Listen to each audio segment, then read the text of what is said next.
ठीक है भाई, हम आते हैं यहाँ पर मैथ इज फन पर।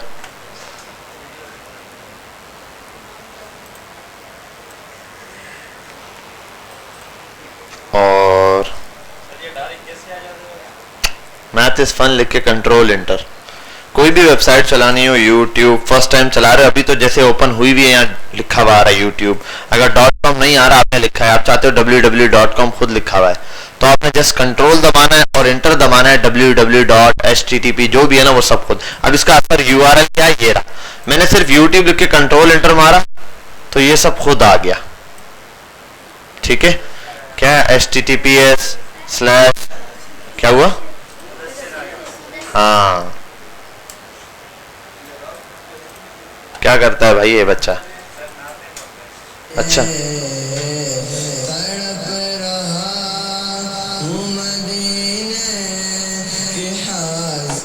तो नात पड़े, एक्टिंग क्यों कर रहे हैं अच्छा भाई यहाँ आ जाए और हम सीधा आते हैं डेटा पे। कैसे हो, ठीक हो, लंगर लगेगा यहाँ ऐसे लाइन लगाओ बार तक। अच्छा भाई यहाँ आते हम, लास्ट टाइम हमने कल बार ग्राफ देखा था और पाई चार्ट देखा था। अब आपको पता है कि एक एक चार्ट को हम ऐसे देखते रहेंगे तो 1 दिन 2 3 4 5 6 7 8 9 दिन ऐसे गुजर जाएंगे आराम से, है ना, टाइम वेस्ट होगा। बस आपको मैंने 2 चार्ट बता दिए किस तरीके से रीड करना है, समझ आ गया, पढ़ना, क्वेश्चन सॉल्व करने आ गए, खत्म बात। बाकी चार्ट मैं समझा देता हूँ, क्वेश्चन आपने बैठ के सॉल्व करने, कौन सा चार्ट किस लिए यूज होता है। आते हैं डॉट प्लॉट पे।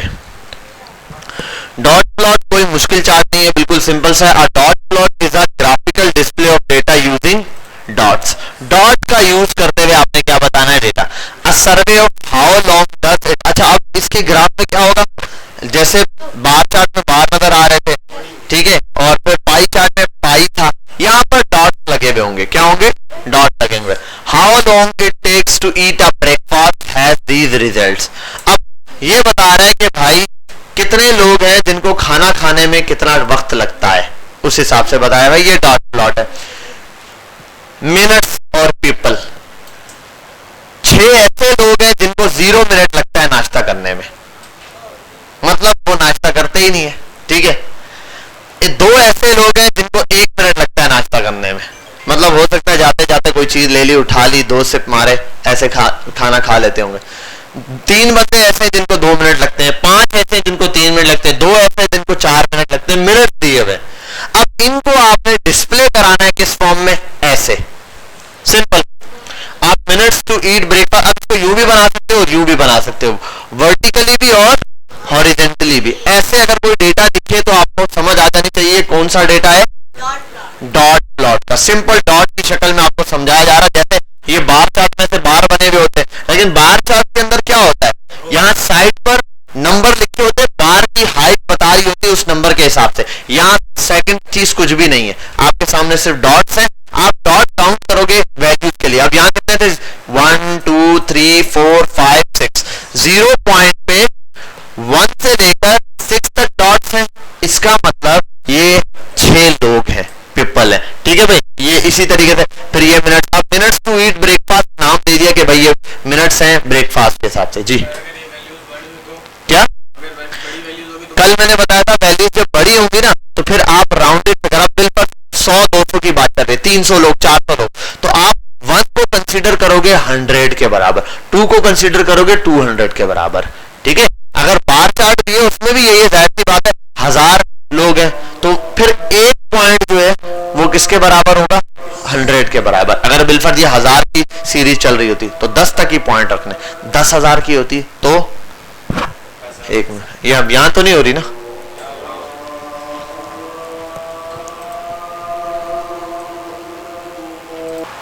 ठीक है भाई। तो हम आगे चलते हैं यहाँ पर। तो अब जैसे इन्होंने कहा डॉट प्लॉट, मैंने कहा ना जितनी ज्यादा अमाउंट होती जाएगी हम उसको क्या करेंगे, बढ़ाते जाएंगे नंबर को, यानी कि एक डॉट की वैल्यू बढ़ जाएगी।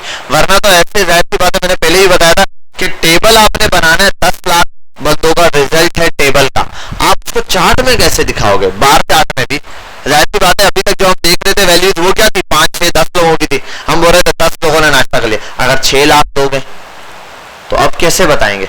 फिर आप 6 लाख को क्या 6 लाख की लंबी लाइन लगेगी एक से लेकर? नहीं, फिर आप कंसीडर करोगे लाख लाख के हिसाब से पॉइंट्स लेकर। अच्छा, चार्ट में मैंने एक और बात बता दी कि चार्ट आपको एक आइडिया दे देता है। चार्ट कभी ऐसे वैल्यू नहीं बता सकता कि 6,01,129 लोगों ने ये किया, कभी भी नहीं हो सकता।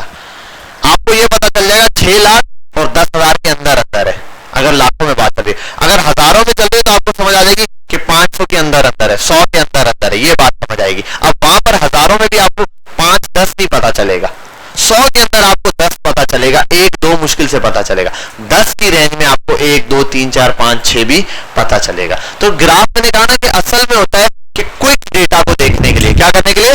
क्विक डेटा को, मतलब ये डेटा देखा, समझ आ गई बात। अब इसके बाद जब भी किसी इदारे के हेड को या किसी भी आपको बड़ी ऑर्गेनाइजेशन का कोई डेटा डिस्प्ले कराना होता है पब्लिक में या कहीं पर भी, तो आपको ऐसे नहीं कराते आप उसकी पूरी डेट शीट दिखाओगे फिर स्टैटिक डेटा दिखाओ, नहीं, हमेशा पहले ग्राफ दिखाया जाता है। ये हमारा इस साल का प्रॉफिट चल रहा है। अब प्रॉफिट कैसे दिखाएंगे? प्रॉफिट तो अरबों खरबों में भी हो सकता है बड़ी बड़ी कंपनीज का। अब वो क्या अरबों खरबों की लाइन चल रही होगी? नहीं, एक चार्ट होगा सिंपल सा, ऐसे लिखा होगा मार्च में, यहाँ उन्होंने दिया होगा 2 अरब। अब वो एवरेज निकाल लेते भाई हमारा 5 अरब तक गया है, तो वो निकाल लेंगे 1 अरब 2 5 6 10 तक बना देंगे। फिर वो चार्ट बना होगा भाई इस साल इतने अरब तक गया, इस साल 2 पॉइंट यहाँ तक, वो नीचे लिख दिया होगा 2.5 2.6। अब वो 2.5 नंबर 2.5 नहीं है, वो 2.5 अरब हो सकता है, 2.5 मिलियन हो सकता है, 2.5 ट्रिलियन हो सकता है। बात समझ आ गई? क्लियर है? ये आपके पास डॉट प्लॉट है इस शक्ल में, ठीक है। दूसरी रेंज किसी को लिखने का ये कंटिन्यू है, कंटिन्यू तरीका ये भी है, ठीक है। अब ये इसने दिया हुआ इस तरीके से डेटा, तो ये आप सिंपल देख लेना है। थोड़ी सी इसके अंदर कुछ क्वेश्चंस होंगे, वो आपने देख लेना है किस तरीके से होता है परसेंटेजेस में भी। अब मैं आता हूं यहाँ लाइन ग्राफ, ये थोड़ा इंपॉर्टेंट ग्राफ है, ये ज्यादा यूज होता है। बार चार्ट यूज होता है, हिस्टोग्राम यूज होता है, लाइन चार्ट यूज होता है, पाई चार्ट यूज होता है। ये 4-5 ग्राफ स्कैटर है, ये 4-5 ग्राफ है जो बहुत ज्यादा यूज होते हैं। लिख लो, लाइन चार्ट बहुत यूज होता है, पाई चार्ट बहुत यूज होता है, बार चार्ट बहुत यूज होता है, और क्या नाम है, हिस्टोग्राम बहुत यूज होता है, और लास्ट में आप देख लो स्कैटर बहुत ज्यादा यूज होता है। ये डॉट वॉट भी हो जाते हैं लेकिन बस ये कभी कभार के लिए, इतने ज्यादा नहीं है। इंपॉर्टेंट है ये भी, तो इसलिए हमने देखा है, वरना ये लाइन ग्राफ बहुत इंपॉर्टेंट है। A line graph shows that the information connected in some way, मतलब एक इंफॉर्मेशन किसी दूसरी इंफॉर्मेशन से किसी ना किसी तरीके से जुड़ी हुई है, और वो क्या बता रहा है? टाइम के लिहाज से चीजों को चेंज होना बता रहा है। किसके लिहाज से? टाइम के लिहाज से चीजों का चेंज होना बता रहा है। एक मिनट में चेक करूं, मेरे पास एक एप्लीकेशन थी, या एक मिनट यहां देख लेते हैं हम। गूगल पर आता हूं और लिखता हूं बाइनेंस ट्रेडिंग ग्राफ। अब ये देखें आप, ये इस तरीके से, ये ग्राफ तो अब आपने देखा होगा, बड़े बड़े लोग बैठे हुए होते भाई, वो आप बोलते और वो सिस्टम लगाया हुआ होता है और ऐसे पेन पकड़ा हुआ था, यूं कर रहे होते हैं, ठीक है, वो यही देख रहे होते हैं, ये ग्राफ है।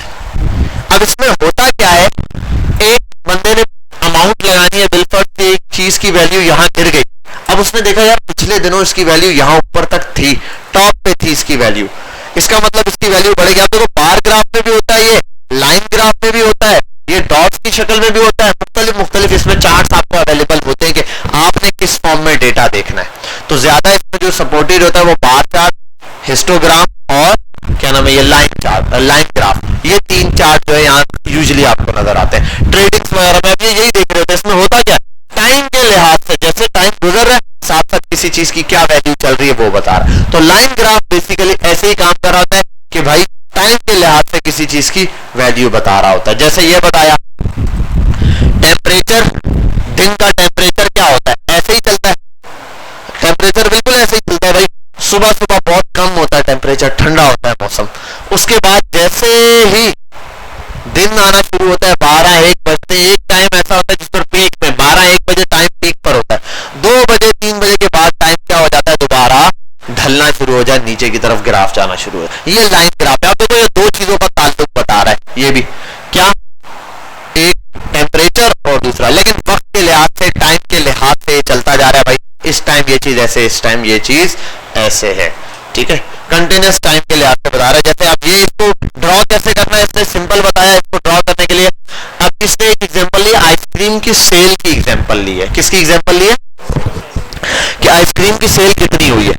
इसने कहा ice cream sale Monday, Tuesday, Wednesday, Thursday, Friday, Saturday, Sunday, इन दिनों में इतनी हुई। मंडे वाले दिन 410 की, ट्यूसडे वाले दिन 440 की, बुध वाले दिन 550, फिर थर्सडे को 420, फ्राइडे को 610, सैटरडे 790, संडे 770। जाहिर सी बात है ये 2 डेज क्या होते हैं? छुट्टी के दिन होते हैं। इनमें लोग ज्यादा बाहर निकलते हैं, ज्यादा चीजें खरीदते हैं, और ये नॉर्मल दुकानों का भी यही हालत होता है। अब इसको ड्रॉ कैसे किया? पहले एक वर्टिकल लाइन लगाई इसमें, फिर उसके आगे सेल लिख दी। अब सेल कितनी लिखनी है, सवाल ये पैदा होता है। सेल मैंने आपको पहले कहा है, बार चार्ट बनाते हुए भी एक चीज याद रखना, आप अपने मैक्सिमम वैल्यू जानते हो, है ना?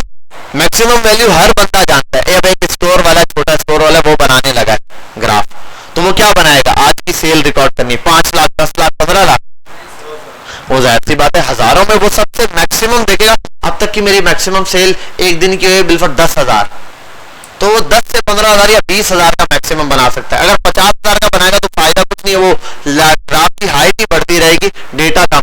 तो जितना आपकी मैक्सिमम हाइट है, आप अब इसने देखा मैक्सिमम 770, 790 तक, ये तो 800, 1000 तक इसने ग्राफ का बना दिया। तो ये ग्राफ के लिए एक लाइन ड्रॉ की, उसके आगे उसकी सेल्स की वैल्यू लिख दी। दूसरे नंबर पे क्या करना है?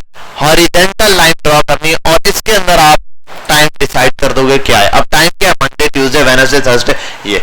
अब इसके बाद वाला पॉइंट जो है बहुत इंपॉर्टेंट है, कि जब ये पॉइंट लिख दिया ऐसे करके, ग्राफ बना दिया, तो अब पॉइंट कैसे लगाना है? जैसे मंडे, ट्यूसडे और वेडनेसडे में 3 दिन को लेता हूं, बिल्कुल था 200, 300, ठीक है, 400, 500, ऐसे कर देता हूं। मंडे वाले दिन सेल हुई 500, बिल्कुल क्या हुई? मंडे वाले दिन सेल 500, तो इसने कर दिया यहाँ 500 पर, मंडे की लाइन को लेते हुए आया, 500 के सामने लाइन लगा दी।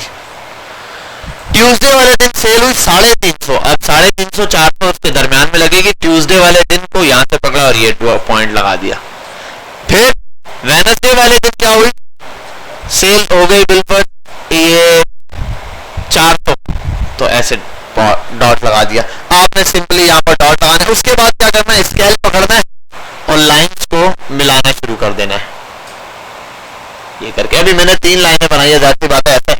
असल में ग्राफ यूं भी जा रहा होता है, यूं भी उठता है, कभी यूं उठता है, यूं यूं यूं यूं नीचे गिरता है, अप एंड डाउन होता रहता है यूं। ठीक है भाई, तो ये 7 दिन की बनाई है। ऐसे तो हर 5-5 मिनट की बनाओ, बैलेंस वगैरह पे तो बहुत लेंथी चलता है। तो ग्राफ ऐसे बनेगा, पहले पॉइंट्स आप नोट करोगे, पॉइंट के बाद क्या करोगे? पॉइंट्स को मिलाना शुरू कर दोगे, जैसे इसने करके दिखा। बेटा बात समझ आ गई? क्लियर आ गई? इंपॉर्टेंट, मेक श्योर आप इसका टाइटल दे दो, वर्टिकल मार्क लगाओ, हॉरिजॉन्टल ट्रिक्स लगाओ, ठीक है, data point connect in the line. 4 point इसके लिए मैक्सिमम है। पहले एक टाइटल दे दो, दूसरा vertical mark, horizontal trick mark, और फिर डॉट जो आपने लगाए उनको क्या करना है? मिला देना है, लाइन बना देनी, खत्म बात। इसके भी क्वेश्चन है, ये भी आपने करने। स्कैटर x5 क्वेश्चन में सारे करवा देता लाइन बाय लाइन के, पता है टाइम जाया होगा, और आपको पता है हर क्वेश्चन का जवाब है आपके पास, आप सॉल्व करेंगे। किसी क्वेश्चन का आपको आंसर समझ नहीं आता, मुझसे पूछेंगे, मैं समझा दूंगा, ठीक है भाई, लेकिन आपने करना है।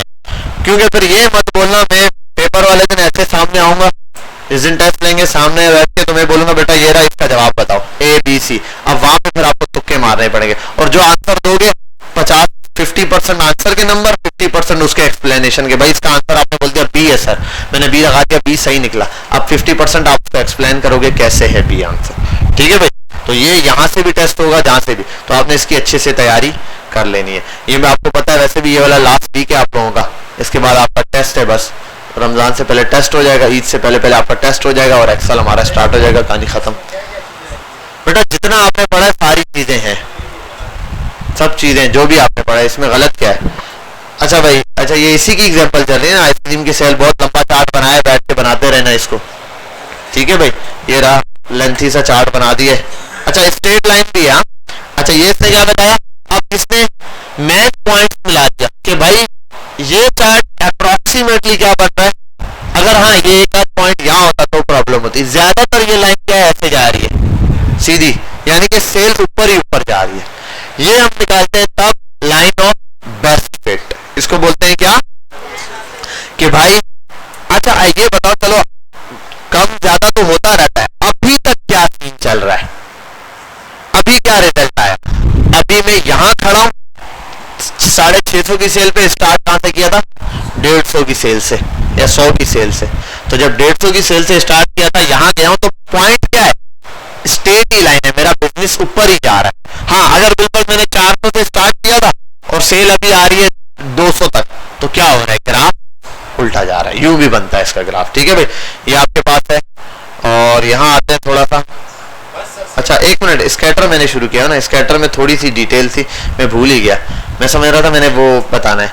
अच्छा यहाँ आते हैं, स्कैटर में भी दो चीजों का ताल्लुक है। अच्छा उसमें क्या था पहले वाले चार्ट में? टाइम के साथ दो चीजों का कनेक्शन था।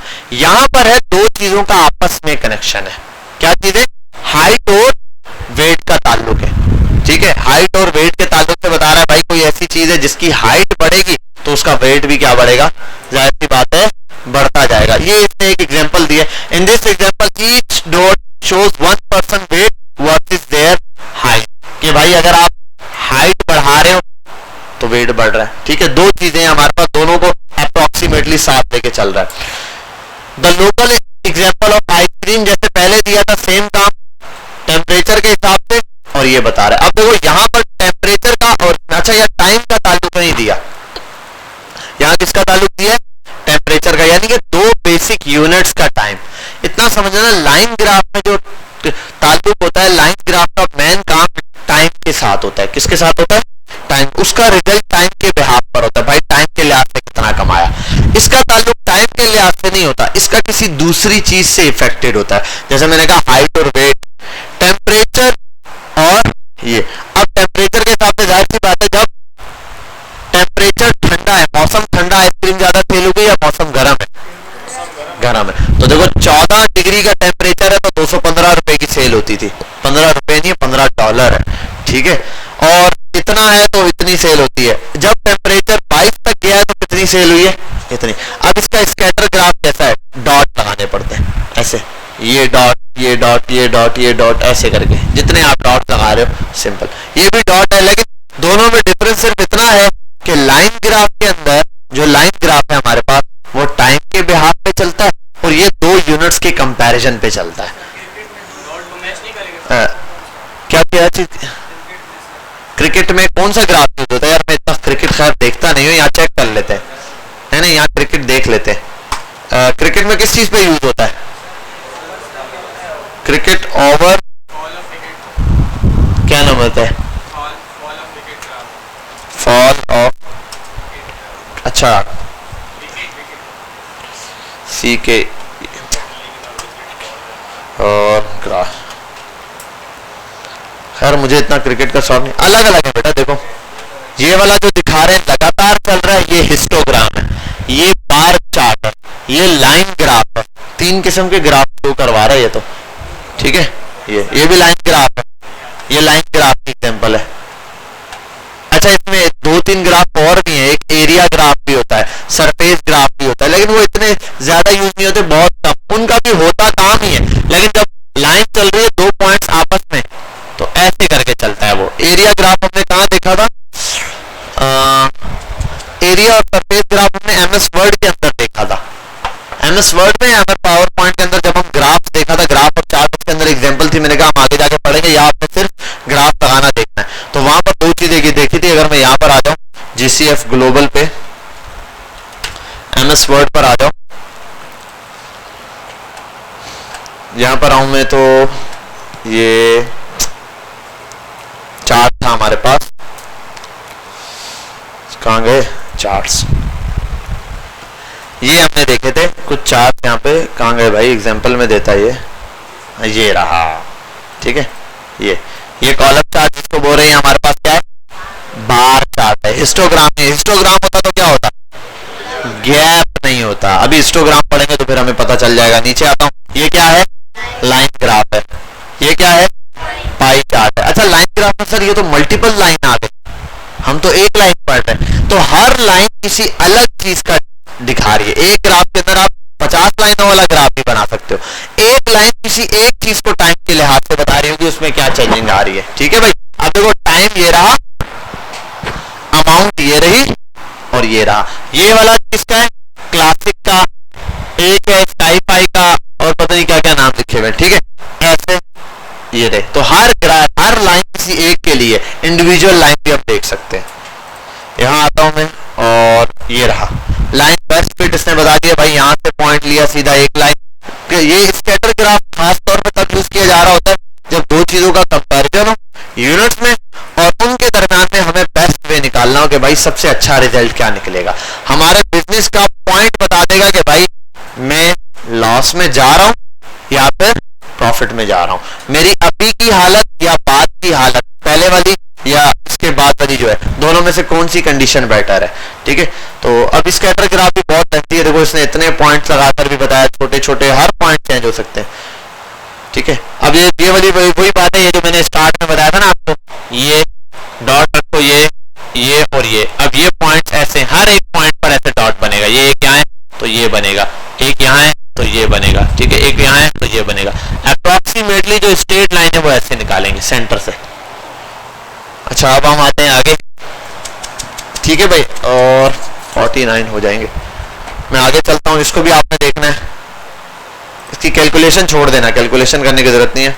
पिक्टोग्राफ को मारो गोली, पिक्टोग्राफ कुछ भी नहीं है, ये ऐसे ही है, बस नाम के लिए दे दिए इन्होंने, पिक्चर्स की फॉर्म में होता है। देखो 1 2, अब ये एक सेब का क्या मतलब, पूरे जनवरी में एक सेब बिका है? नहीं यार, एक सेब का मतलब होगा कोई उन्होंने अमाउंट लिखी होगी, एक पेटी, एक टन, एक ट्रक, कुछ भी, ठीक है, तो ये उनकी अमाउंट है। हाफ का मतलब आधे को हाफ दिया हुआ है इन्होंने, तो ये अप्रोक्सीमेटली। अब चौथा हिस्सा क्या होगा, फिर सेब का सिर्फ ये वाला पार्ट, ठीक है। तो ये पिक्टोग्राफ यार इतना इंपॉर्टेंट नहीं है, किसी काम का नहीं है, खैर मैंने तो कहीं इतना ज्यादा यूज होते हुए देखा नहीं है, कहीं एक आध दफा किया, ये देख लो, ठीक है, ये दिया हुआ 20 ग्राम इतना, ऐसे।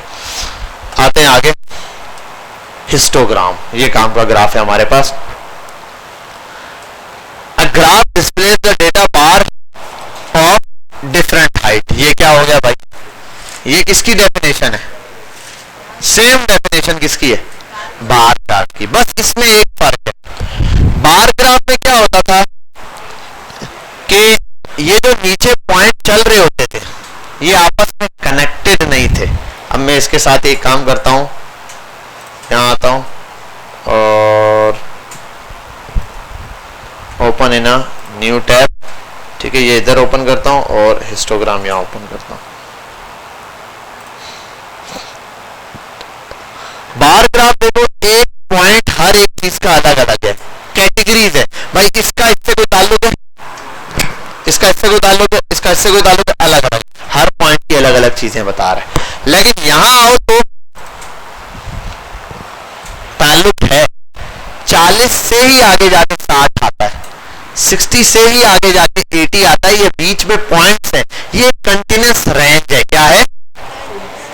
तो हिस्टोग्राम के अंदर एक कंटिन्यूअस रेंज होती है। क्या होती है? कंटिन्यूअस रेंज होती है भाई। जब कंटिन्यूअस रेंज होगी तो जाहिर सी बात है रेंज बिल्कुल लाइन से चल रही है, बीच में गैप नहीं होगा, इसलिए इसमें कोई गैप नहीं है। अगर बार ग्राफ में आओ तो नीचे हमें यही एग्जांपल मिलेगी, ये रहा histogram versus bar graph. Bar graph are good when your data is in categories. Bar graph तब अच्छा है जब आपका जो डेटा है जिसका आप कंपेयर कर रहे हो वो कैटेगरीज के अंदर है, मतलब फ्रूट्स और वेजिटेबल्स और इस तरीके से की कैटेगरीज ले लो, या आप मूवीज की कैटेगरी ले लो, या आप डिफरेंट चीजों की कैटेगरीज ले लो। लेकिन जब comedy, drama etcetera, but when you have a continuous data, continuous data यानी कि जो डेटा ऐसा है जो चलता जा रहा है। अब हमने डेटा में टाइप पढ़ी हुई, कंटिन्यूअस डेटा कौन सा होता है भाई? Height, weight, weight. अब ये कोई भी डेटा हो सकता है, कुछ भी हो सकता है, तो इस डेटा के लिए हम क्या यूज करेंगे? Such as persons height. अच्छा, आगे एग्जांपल में भी यही दिया, देन यूज अ हिस्टोग्राम। तो हमने क्या यूज करना? हिस्टोग्राम। हिस्टोग्राम में नो गैप्स, ग्राफ के अंदर कोई गैप नहीं होता, यहाँ गैप होता है। क्यों? क्योंकि ये आपस में ताल्लुक ही नहीं है। इसके अंदर रेंज चल रही होती है, नंबर ऑफ रेंज, यहाँ पर क्या चल रहा होता है? Category. Bar graph, histogram. It is best to leave gap between the bar of bar graph so it does not look like a histogram. ठीक है। अच्छा, ये एक और बात है, अगर इसको हम मिला के लिख दें सर तो भी कोई इश्यू नहीं है, सही है, चलता रहेगा। अच्छा, एक और चीज इसके अंदर जो यूज कर रहा था, चलो आप एक काम करना, बाइनेंस के बारे में थोड़ा सा सर्च कर लेना, बाइनेंस के ग्राफ के बारे में पिक्चर निकालना, बाइनेंस के अंदर ग्राफ है, उसको आपको एनालाइज करना, उसमें जो बार चार्ट यूज हो रहा है या हिस्टोग्राम है, ये आपको मुझे कल बताना है, ठीक है। उसको देख लेना तसल्ली से, कहीं वीडियो भी देख लोगे पता चलेगा। हाँ, तो ग्राफ चल रहा है, एक बार आ रहा है, दूसरा आ रहा है, देखो आपस में कनेक्टेड है या नहीं, कंटिन्यूअस रेंज है या नहीं, ठीक है। अगर कंटिन्यूअस रेंज है तो क्या होगा, हिस्टोग्राम। नहीं है तो ये आपने सर्च करना है, ठीक है भाई। ये आपके पास दिया हुआ है हिस्टोग्राम के हवाले से। अच्छा, ये तो हमने कर लिए। यहाँ आते हैं हिस्टोग्राम पे। हाइट ऑफ ऑरेंज ट्री, अब ये भी बनाना सिंपल ही है, रेंज बतानी है और ट्रीज बताने, ठीक है भाई। अब ज्यादातर ट्री की हाइट बता रहा है, 10 ट्री, 20 ट्री, 30, 40, 50 दरख्त हैं, बिल्कुल मैक्सिमम 50 दरख्त है। अब 50 दरख्तों में हम हाइट देख रहे हैं, कितनी कितनी हाइट वाले कितने, तकरीबन 5-6 दरख्त है जिनकी हाइट 100 से 150 के दरमियान में। मैं आपको ग्राफ पढ़ के बता रहा हूं कि इसका मतलब क्या है। इस ग्राफ को अगर आप देखोगे तो आपने इससे समझना क्या है, मतलब 100 से 150 के दरमियान हाइट वाले कितने दरख्त हैं, तकरीबन 0 से 10 के दरमियान, मतलब 5-6 होंगे। 0 नहीं बेटा, 0 तो ये बिल्कुल ग्राफ नहीं होता है, बीच में है देखो 10 है, तो ये 5-6 अमाउंट होगी। मैंने कहा ना कि एक्यूरेट 10 के दरमियान जो वैल्यू चल रही है वो एक्यूरेट नहीं होगी, आपको पता चल जाएगा कि हाँ 10 से नीचे नीचे, ठीक है। अगर ये हजारों में होते तो यहाँ 1000 होता, फिर आपको 100 के नीचे वाला नहीं पता चलता, 200-300 पता चल जाता है, या 200-300 के दरमियान में। अब यहाँ पर आओ, 150 से 200 की हाइट के दरमियान वाला क्या है, अब ये हाइट कुछ भी हो सकती है, सेंटीमीटर दी हुई है। 150 से 200 सेंटीमीटर की हाइट के दरमियान वाले, जिनकी हाइट इसके दरमियान में, वो कितने दरख्त हैं, 30 दरख्त हैं जिनकी हाइट 150 से 200 के दरमियान है। अब अगला 200 से 250 के दरमियान वाले कितने, 25, ठीक है। ज्यादा दरख्त कितनी हाइट वाले, 250 से 300, अरे 50 नहीं, 50 दरख्त कौन सी हाइट वाले, सबसे ज्यादा दरख्त जिनकी, अब दरख्तों में मैंने बता दिया बहुत सारे दरख्त हैं, ठीक है। सबसे ज्यादा हाइट वाले दरख्त कौन से, 250 से 300 सेंटीमीटर जिनकी हाइट है वो दरख्त ज्यादा है। ये रहा 250 से 300 के दरमियान वालों की 50 दरख्त निकले ऐसे जिनकी 250 से 300, यानी कि ज्यादातर दरख्तों की हाइट 250 से 300 के दरमियान है। फिर 300 से 350 के दरमियान वाले वो कम ही है भाई, ये रहा 10 से 12 तक मैक्सिमम, 11 या 12 ले लो भाई, इतना समझ लो 10 से 20 के दरमियान है। इसको आपने एक्यूरेट लफ्ज नहीं लेना, क्योंकि एक्यूरेट तो यही होगा ये पॉइंट लगे हुए हो तो पता चलेगा। बात समझ आई। हिस्टोग्राम भी इजी है, कोई मसला तो नहीं है। अब ये कुत्ते बिल्ले वाली एग्जांपलें देता रहेगा छोटी छोटी, वो आपने देख लेनी है हिस्टोग्राम, और ये दोबारा रिपीट भी करेगा बहुत सारी चीजें। इसको हॉरिजॉन्टल वर्टिकल जैसे चाहो बना सकते हो। अब यहाँ आते हैं हम, और चलो बस हम हिस्टोग्राम पे इसको स्टॉप करते हैं। कल का दिन अब हम ये 1 2 3 4 पर लगाएंगे, ये 4 खत्म करेंगे। अगर पढ़ सकते हो भाई तो जल्दी आते हो, थोड़ा तो बैठ के पढ़ लेना, हम थोड़ा सा डिस्कशन करके आगे चले जाएंगे, अगर आपको समझ आ जाएगा। इतना मुश्किल नहीं है इसमें, अगर मुश्किल बोलूं तो सिर्फ ये वाली चीज आपको थोड़ी सी मुश्किल लगेगी, अक्यूमुलेट टेबल, वरना समझ जाओ तो जरा सा पढ़ोगे डॉक्यूमेंट समझ जाओगे ये वाला, ठीक है भाई। इस पे इन दो पे इतनी ज्यादा तवज्जो देने की जरूरत है, ये मैं आगे क्योंकि हम central values mean median mode पढ़ेंगे तो समझ आ जाएगा हमें बात। तो अगर ये दो आपको इतना समझ नहीं भी आए, फ्रीक्वेंसी और group frequency, it's okay fine, हम वहां मीन मीडियन मोड में देख लेंगे। ये 3 देख लेना, और इनमें भी ये 2 थोड़े से हैं, ये तो कुछ भी नहीं है, ये तो खाली ग्राफ बना हुआ है जो आप पेपर पे नहीं बनाते ये, तो ये 2 आ गए आपके पास मैन, ये 2 बच गए, इन 2 को रिपीट मार लेना, ठीक है। ज्यादा यूज वाले बता दिए, बार, पाई, लाइन, स्कैटर, हिस्टोग्राम, ये ज्यादा यूज होने वाले। बार ग्राफ के अंदर क्वेश्चन नंबर 5 कौन सा, 4 या 5, जल्दी बोलो 4 या 5 के अंदर क्या है भाई, बेटर स्कोर वाला पूछ रहा है, क्या है। अरे भाई क्या है दिखाओ, कौन सा, 5वां, ये वाला। The bar graph shows the score Barrett obtained in his end of years, उसके अपने आखिर में बार ग्राफ बता रहा है कितना स्कोर लिया। अब ये परसेंटेजेस में बता रहा होगा। Looks score in English was 15% higher than better score in English, what is the look score. भाई सिंपल सी बात पूछ रहे हैं, आसान सी बोल रहे हैं, बेरेट ने जितने मार्क्स ऑब्टेन किए परसेंटेजेस में वो ये है। क्लियर, ये वाली बात समझ आ गई कि भाई कितने इतने नंबर लिए। बेरेट नाम का जो बंदा है उसने इंग्लिश में कितने लिए, 60, मैथ में कितने लिए, 55। ये सिंपल हमें समझ आ रही। आगे चलते हैं। सवाल है कि लूक जो नाम का बच्चा है उसके कितने स्कोर है, हमें नहीं पता।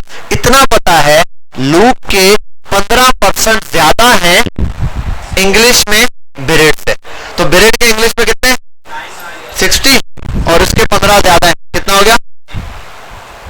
नहीं, एक मिनट, ये है 50% ज्यादा है ना, और ये स्कोर इसने परसेंटेज में दिया हुआ, ये देखना पड़ेगा हमें। 50% ज्यादा है, 15%, तो एक काम करना पड़ेगा, इसके स्कोर का 15% निकाल लो। 60 है, 16 का 15% निकालो। 16 का 15% बेटा, 16 मल्टीप्लाई बाय 0.15, 9, 69 बन रहा है। 69 इज द करेक्ट आंसर। ठीक है भाई, तो उससे 15% ज्यादा है, उसके कितने 60 नंबर है। अब 15%, 60 का 15% 9 होता है, 9 इसमें ऐड कर दो, 69 उसके मार्क्स है। ये आपके पास सवाल है। ठीक है भाई, तो भाई आप लोग ऐसे रीड करें, जहां प्रॉब्लम हो ना, तो स्टार्ट में जब क्लास स्टार्ट होती है तो पहला काम आपका ये प्रॉब्लम डिस्कस करनी है आपने अपनी।